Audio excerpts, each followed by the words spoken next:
Let's have a look at how we can use item tracking in outbound documents. And I already prepared a sales order for this demonstration. So, this should be sales order 5. So let's have a look. And you will see that I have used the same items as in my other examples, inbound and internal. So we have sold the surface, maintenance oil and paint. So 20 units of the surface, 800 liter of the maintenance oil, and then 200 units or packs of the black paint. Okay, so here you will see the same as we saw in all the other demonstrations, that if you don't assign the required item tracking information, you will not be able to post. So if I try to ship this order, you will see that it won't work. So I will get the same error message telling me that item tracking information, in this case serial numbers, are missing. Okay, let's have a look at how we can assign them. And again, in real life, some companies have scanning devices that also scan serial numbers, lot numbers, and so on. But we don't have them here. So let's look at the other options. So I will click on line. Then I will go to related information, and I will go to the item tracking lines. Also here you can use the shortcut if you want. So this is for my first item, so the 20 surfaces. So which means that I have to select 20 serial numbers. Now also here there are a couple of different ways that I can do this. Again, I can do this manually. And selecting 20 lines is maybe not that much work, but still, so it will probably occupy me for a few minutes. And suppose that you're selling 200 units, well, that would take too much time. So entering them manually is, in my opinion, here in this example, not the best option. Now, what can we do? Well, quite simple. We can have Business Central make a selection. So if you click on Process, you can go to Select Entries. And then you will see that out of all the available serial numbers, the system has selected 20 units. So let me show you this. So here you can see the first 20 serial numbers are selected. 84, 85, 86, and so on. Yeah. So here in the selected quantity field, you can see 1 for the first 20 lines. Now, this is what the system suggests, and it doesn't mean that you have to accept this. If for some reason you don't want to take this serial number, you can put it, or you can delete the selected quantity and replace it, for example, with this one. So that's perfectly possible. But in case like this example, 20 of the same surfaces, so I don't really mind which serial numbers are shipped to the customer.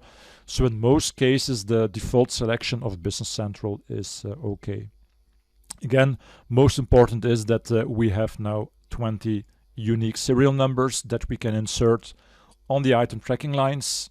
And there we go. So the 20 serial numbers for my computers are selected. Okay, let's go to the second line. So there we can do the same. So in this case, it's the maintenance oil. So I will go to line related information, item tracking lines. So here we have the same options. So I can enter the lot numbers manually, but also here I would like Business Central to make a suggestion. So I will click on Process and then select Entries. And there we go. Now here we notice something different as in my first example. So my first example with the serial numbers, Business Central first selected the serial number with the lowest number, so ending with 84, then 85, 86, and so on. So the selection was based on the number. Here you can see that the system first selects 400 units of lot number 2, then lot number 3, and it doesn't take lot number 1. So normally if this would have been the same as with serial numbers, it would start with lot number 1, then 2, and then the remaining quantity of 3. But that's not what it's doing here. Now what you see here is Business Central applying first expired, first out.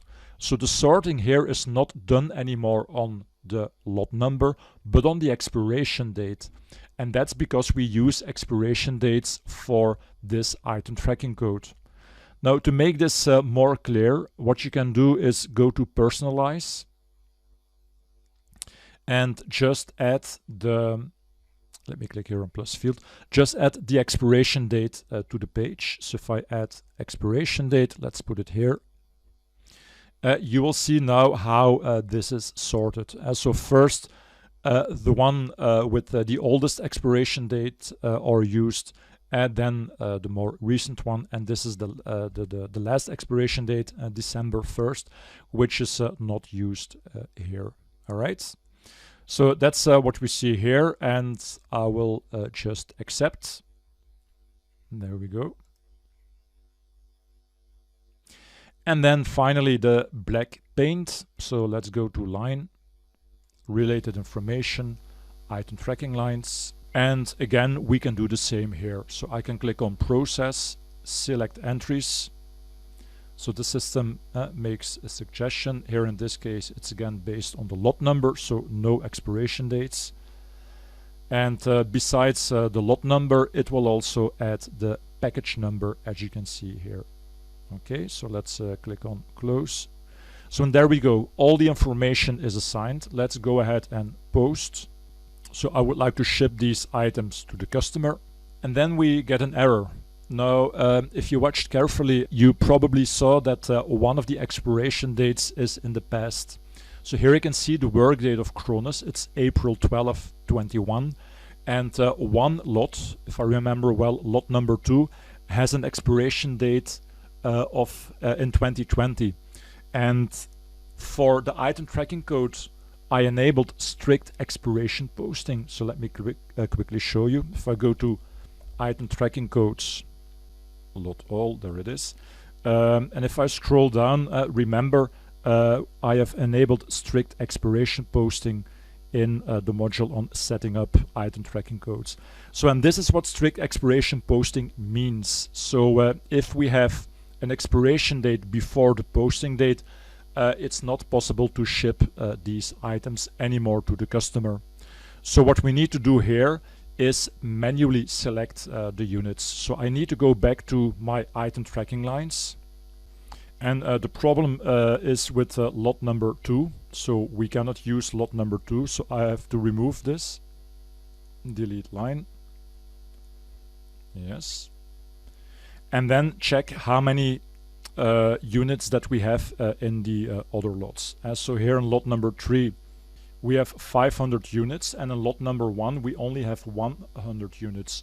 So and this means that we don't have enough inventory, we don't have enough non-expired inventory to ship to the customer. So I could select 600 in total, but not the 800, so that's not possible.